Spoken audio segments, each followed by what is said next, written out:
대통령의 침묵, 왜 국민을 가스라이팅하는가? 김진호 에디터. 민주공화국 대한민국이 위태롭다. 흉악범 한 명이 설치고 다녀도 불안한데 반란죄 혐의자들이 여전히 권력과 군권을 틀어쥐고 있다. 주연은 사라지고 조연만 국민 앞에 섰다. 계엄군 수백 명을 국회와 중앙선거관리위원회에 난입시킨 특전사와 수방사, 특히 방첩사령관은 속이 안 보이는 시커먼 항아리 속에 다리를 틀고 있다. 위헌, 위법 비상계엄 실패 뒤 침묵하던 동조자들이 24시간도 안 돼 고개를 빳빳이 들고 있다. 외려 계엄은 고도의 정치행위라 반란죄가 될 수 없다라고 대거리를 한다. 소설가 한강의 노벨문학상 수상을 앞두고 민주공화국의 주권자들이 맞닥뜨리고 있는 음울한 현실이다. 국민은 심야 6시간 동안 주권을 강탈당했다. 그들의 안중에는 헌법도 법률도 없었다. 5일 드러난 사실은 이렇다. 밤의 대통령은 국방장관 김용현이었다.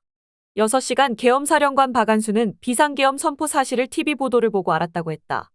계엄사 포고령 1호는 국방장관이 건넸다고 했다. 그런데 자신의 명의로 발표한 포고령을 누가 썼는지도 몰랐다고 했다. 순간적으로 검토한 뒤 발표했다. 육군참모총장 자격으로 국회 국방위에 출석한 자리. 그는 계엄사령부를 꾸리기도 전에 계엄군 289명이 중앙선관위에 난입한 사실도 몰랐다. 비상계엄 선포 5분 만의 일이다. 방첩사령관 여인형이 급파한 사복차림의 정보보호단 요원들이 경찰과 함께 들이닥쳤다. 이 사실도 몰랐다. 계엄사령관은 그들의 출동 이유도 몰랐다. 방첩사령관은 계엄사 합동수사본부장을 맡는다. 서울의 봄 당시 전두환이 앉았던 자리다. 중앙선관위에 간 계엄군 병력은 국회의사당보다 많았다. 윤석열, 김용현, 여인형의 충암고 인맥이법과 지휘계통을 깡그리 무시하고 맹활약했음이 만천하에 드러난 대목이다. 12.12 군사반란 당시 하나회의 21세기 버전이다. 비슷한 시각 여의도 국회의사당에는 특전사 최정예 707 특임단과 10수여단, 수도방위사령부 군사경찰특임대 200여 명이 배치됐다.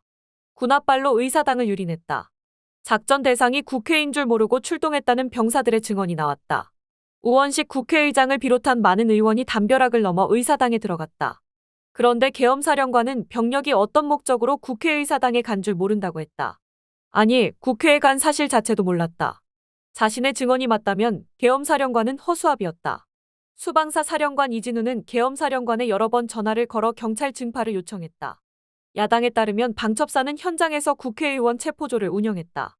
국회 행정안전위원회에 출석한 행안부 장관 이상민의 활약도 눈부셨다. 이태원 참사에도 불구하고 장관직을 유지하게 해준 대통령에 대한 보훈의 마음이 넘쳤을까? 대바람에 이번 사안을 내란 죄다. 내란의 동조자나 피혐의자라고 표현하는데 신중을 기해달라고 말했다.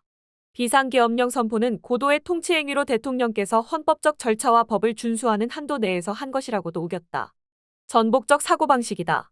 국회의 권한을 막으려고 마음먹었으면 충분히 할 수 있었다고 태연히 내뱉었다.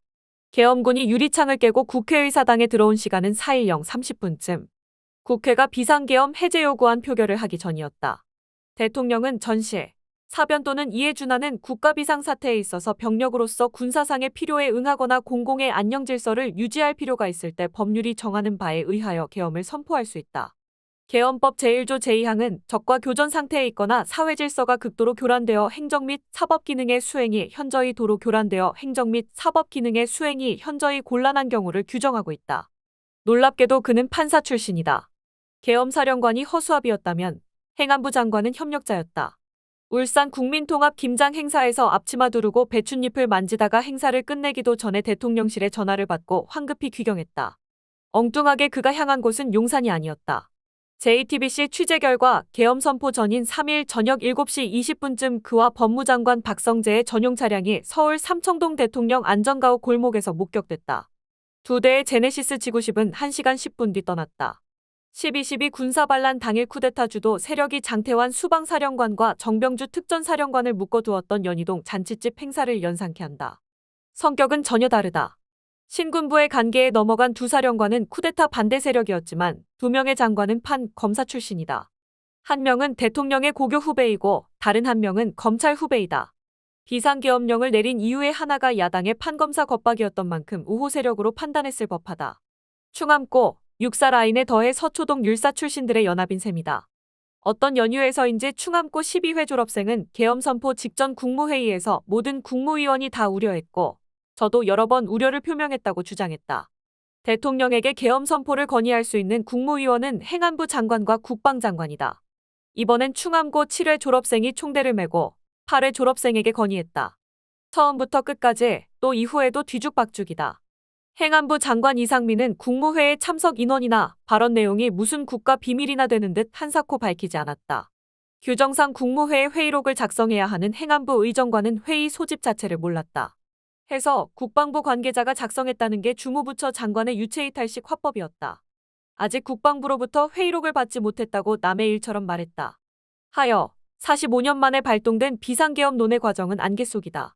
계엄법 제2조 제5항에 따르면 대통령이 계엄을 선포하거나 변경하고자 할 때는 국무회의 심의를 거쳐야 한다. 그런데 이날 국무회의가 희한했다. 보건복지부 장관 조규홍은 국회 보건복지위에 참석해 3일 밤 10시 17분께 국무회의에 도착해 10시 45분께 회의실에서 나왔다고 증언했다. 8분 참석한 것. 국회의 계엄 해제 요구안 통과 뒤 열린 4일 새벽 국무회의는 참석하지 못했다. 새벽 2시쯤 문자가 왔는데 4시께 알았기 때문이다. 대통령실이 회의를 소집하면서 국무위원의 성향을 따라 연락 방법이 달랐음을 시사한다. 그는 계엄이 위법이고 위헌이었다는 점에 동의했다. 여기까지가 조연들의 말이다. 주연은 국민 앞에 모습을 드러내지 않고 있다. 용감한 건지 무모한 건지 풍문으로 들리는 국방장관 김용현의 행적은 거리낌이 없다. 4일 비상계엄과 관련해 국민들께 혼란을 드리고 심려를 끼친 데 대해 국방장관으로서 책임을 통감하고 송구스럽게 생각한다. 모든 책임은 본인에게 있다라면서 사의를 표명했다. 대통령 윤석열은 5일 오전 면직을 재가했다. 같은 날 사의를 표한 계엄사령관의 사표는 반려했다. 그 결과 조연은 국회 출석했고 주연은 결석했다. 내란죄 혐의는 벗을 수 없지만 국회의 탄핵소추는 피했다. 송구스러움은 본심이 아니었다. 연합뉴스에 따르면 4일 언론의 질의에 반국가 세력 정리를 위한 비상조치로 계엄이 필요했다고 강변했다. 안일한 불의의 길보다 험난한 정의의 길을 택한다라는 문자 메시지를 보냈다. 충암고 3인방은 같은 신념을 갖고 있었다. 검경은 그의 출국을 금지했지만 그가 백주에 활보하고 있다는 사실 자체가 깨끗름하다. 대통령은 더욱 깊이 숨었다.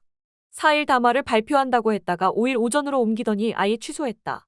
지금 대한민국은 당장 무너져도 이상하지 않을 정도의 풍전등화의 운명에 처해 있다라면서 피를 토하는 심정으로 국민 여러분께 호소한 장본인이 안 보인다. 출근했는지조차 확인할 길이 없다.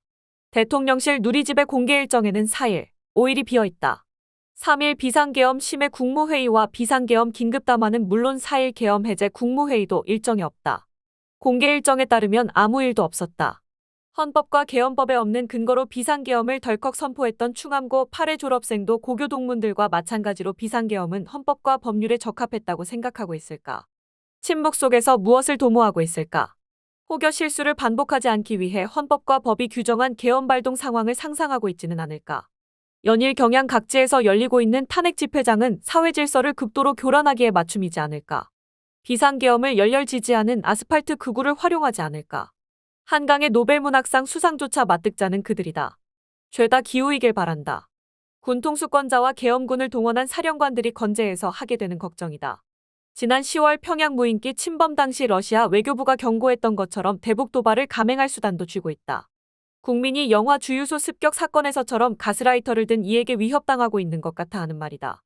대통령은 비상계엄 선포 담화문에서 야당과 국회를 두고 시종 헌정 질서를 짓밟고 내란을 획책하는 파렴치한 종북반국가 세력이자 범죄자 집단이며 괴물이라고 매도하더니 생뚱맞게 북한 공산 세력의 위협으로부터 자유 대한민국을 수호하겠다고 다짐했다. 당최 앞뒤 연결이 안 된다. 국민이 목도한 바 위협은 용산에 있었고 지금도 그러며 당분간 달라질 것 같지 않다. 제발 따로 살자는 북한은 잠잠하다. 비상계엄에 어떠한 관심도 표명하지 않고 있다. 다만 조선중앙통신은 북러 포괄적 전략 동반자 조약이 4일 비준서 교환으로 효력이 발생했다고 전했다. 10일 노벨문학상을 수상하는 한강은 소설 소년이 온다와 작별하지 않는다에서 5.18 광주민주화운동과 제주 4.3 학살에서 벌어진 야만의 역사를 시적인 문장으로 풀어내 세계의 주목을 받았다. 비상계엄은 역사가 반복될 수 있음을 각인시켰다. 소설 속의 대한민국과 비상계엄의 대한민국, 세계에 내보이는 두 얼굴이다.